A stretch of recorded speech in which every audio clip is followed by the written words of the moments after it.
Hey everyone, this is Lori Mueller coming to you from Lincoln, Nebraska. I'm a Stampin' Up! Demonstrator, and I have been infatuated and have a huge passion for paper crafting. And each Sunday, my Sunday Stampin' Dreams, I go live to showcase a fun project. And my project today is one that I had many people asking if I would show this in a video tutorial, when I posted it on my business Facebook page. So I aim to please because I love to share. Hey Neoma, how are you? It is a beautiful day today, and like no other, I love to stamp, and it was just something I really needed today. Hey Julie, and it's been, the last couple of weeks have been pretty involved with family. So the week before, my mom was really ill. This last weekend, yesterday, I had a cousin that had passed away, and so I went back home to the funeral and to visit family that I hadn't seen in a while, which is horrible. You know, you don't want to always think of, you know, our gatherings to be around a funeral, but invariably that's just the way it always happens. So it was really, really good to see a number of family that I hadn't seen in a long, long time. So I'm back today, and I've been having some fun playing with the new Easter Friends stamp set, and then also along with the sweet little boxes. So they make really adorable Easter packages, and I'm also doing playing with the Flowering Fields Designer Series paper. Truth be told, this is the first time I've opened that package, and oh my gosh, it's beautiful. I cannot believe the vibrant colors. They're subtle, but yet, oh, beautiful, beautiful package of Designer Series paper. And that's what we're using for today's project. And then a number of tools and things like that as well. So I'm hoping all of you are well. Hi, Susan. Hi, Mary Ellen. Oh my gosh, it's wonderful to have you here with me. Again, my name is Lori Mueller. If you are finding me for the first time, please let me know your name, where you're from, and if you are new to any of my video tutorials. I'd love to get to know you a little bit better, as well as maybe you've got friends that are joining in with us as well. So also, if you would be so kind to share my passion for paper crafting with others, that's how I want to get my name out there, how I'm able to continue doing what I love to do. Hi, Colleen, or Colleen. Is it Co or Colleen? I have friends who pronounce it both ways, so I have a number of friends that have your name in there. Hi, Louise. Oh, so good to see everyone. So I think we're going to get started because my grandpups are here, and I have them outside. And the new one, Collie, is very rambunctious. She's a pup, and she is, oh my gosh, she's a ball of fire. And they're both staring at me at the door right now. And so we better get stamping so that I can then devote my attention onto them. So hello everyone. Let's get started. They've changed things on Facebook, so I'm gonna see if I can get this figured out. All right, here we go. Wonderful. All right, so far so good. I'm catching on to the new changes. All right, so this is the stamp set that we're featuring today, the Easter Friends. It's a rubber mount cling stamp set and has distinctive features, meaning all this shading in here you will see as well offset onto your paper when you ink up your image. And then the soft, I love this soft flowing of the sentiments, the handwriting. It's like a fine tip pen that somebody had just written these, and they're just beautiful. I love. So we are featuring that, and this is a solo. stamp set. It doesn't have a corresponding punch or dies with it. So it is $23 in the January through June mini catalog. But I wanted to kind of show you, if any of you are new to stamping or maybe haven't heard of this tip on how to install the cling image onto the back of your rubber mount image. Now I've seen several different ways where you'll use some grid paper, put your cling mount down, and then mount your rubber image to it. But I have found that the best way for me, and maybe this will work for you as well, is if I take the paper backing off of my rubber mount. So I'm going to just remove the paper of that. I'm going to find the corresponding cling, and I'm going to peel both the cling and the paper off of there. And I'm going to stick it right onto the back of my rubber mount. And it's not going to stick because this isn't tacky with your fingers or your touch, but it is tacky enough to cling to a clear block. All right, and so what I like to do is just to see if there's any overlap or how close that the images are to the edges. And each of our images, the cling, have a slit cut down the center. I don't know if you can kind of see. So all of them have that little slit down the center of each one. So let me find, okay, so I usually back it up like this, and I'll hold this one down. I'll peel away this side of it, and then I'll turn it around, and I'll peel away the other half, and boom, there you have your image clung to your rubber mount in no time at all. So if you are not familiar with that, that is a great way. And then also too, you can, it works, I like it with the sentiments as well. So let's try another one that I just break off all the perforations of the image, and I'm going to look for this one right here.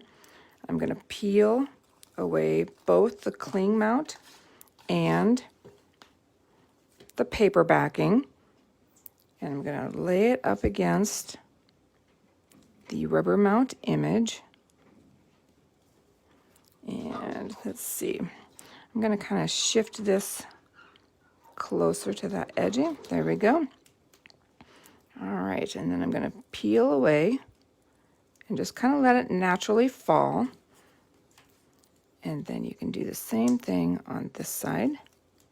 And I put my fingers here because one time I didn't have my hands there, and I touched.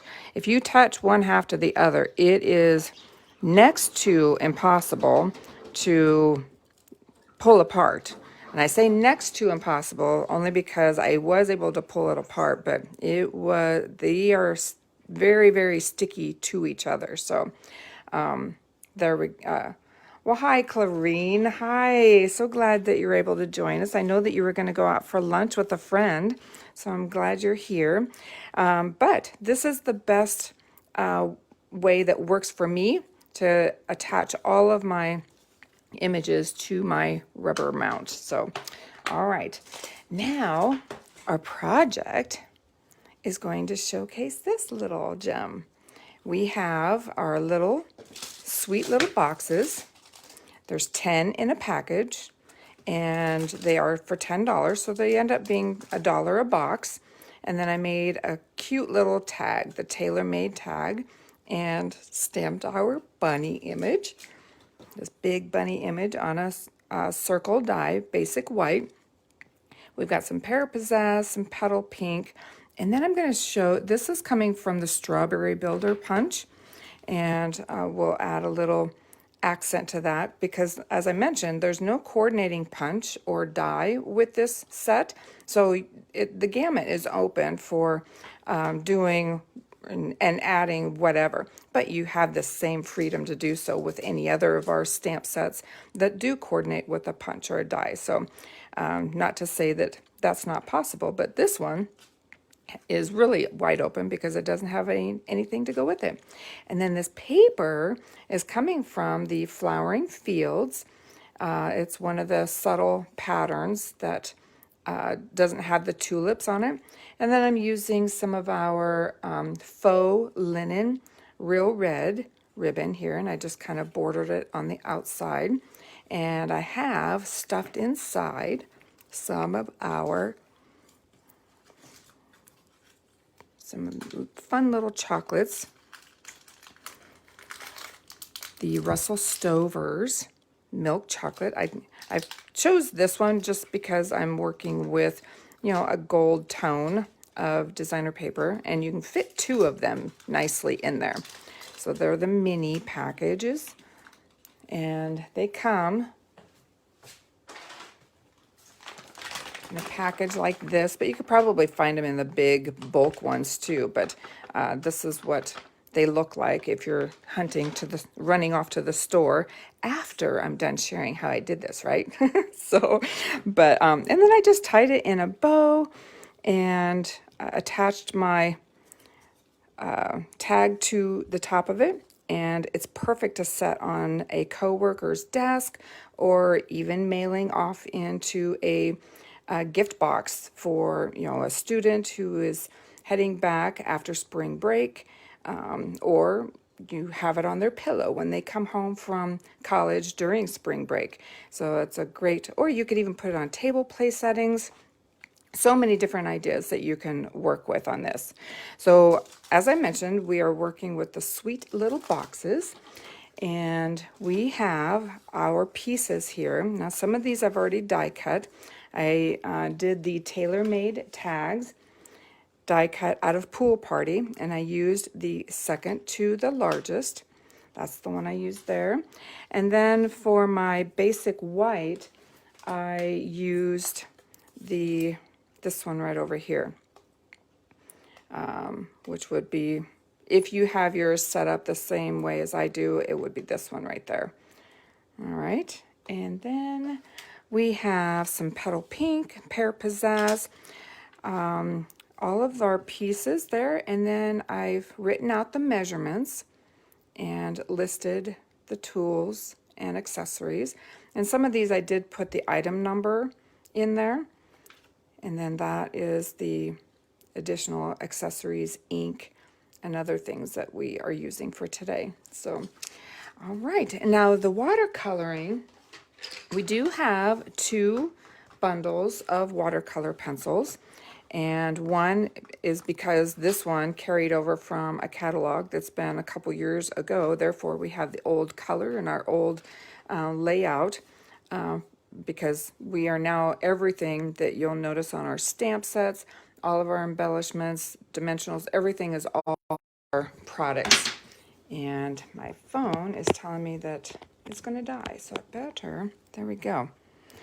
So that is, this is a larger, more of the regals or the bold colors as far as, and as well as a couple of neutrals that are in there, early espresso, basic black, but otherwise you've got a wider gamut of colors.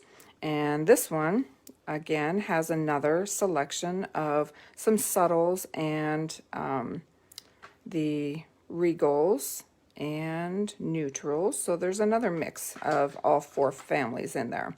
But we're going to be using the one out of here, this one right there, and I'm choosing the Pacific Point and Calypso Coral for our color pencils.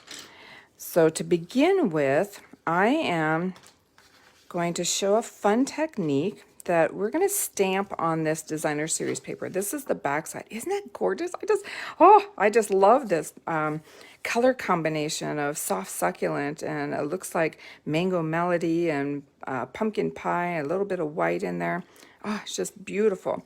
But we're going to stamp on this side. We're using crumb cake, and we are going to making an announcement of Happy Easter. So stamping is not just meant to be on your basic cardstock or tags or whatever, but you can also stamp on your designer series paper. So to start with that, I'm going to bring in a piece because I'm going to have to stamp over the edge if I want to get all the way to the edge. And I'm just going to ink this up, and I'm going to give it, I'm going to kind of start out in an area that will be non-uniform, let's say. And I will, now here's where I'm going to ink off the edge and do the same thing on that. All right, and then you just keep going. Now I want to make certain that my happy is not in the same direction or in the same area as my other happy. So I'll just stamp like that, kind of watch where I'm placing things. And I can come back like that. And then we'll do another row. Again, I'm concentrating on where my happy is located. And then I can just create a line across. Now one would think that you could use your Stamparatus, but that's not going to happen because we are not doing a uniform placement of our ink. All right, so here. All right. I hope everyone's having a great day today. The sun is shining. It's actually warm outside, which is a nice gift from our bitter cold that we've been having. All right, so one, I could actually do like that. There we go. We did get some snow, but not enough to cancel school or close businesses or anything like that. So, but it was nice. Needed a little bit more precipitation than what we ended up getting. All right, so that's what I did. Is just add the Happy Easter throughout there. Nice and subtle. All right, so we'll set that aside. Now, I'm going to start assembling my box. And everything is already scored for you, so it makes it very simple and quick. And they've already added your adhesive strip, so you don't even have to pull out your tear and tape or liquid glue if you didn't want to.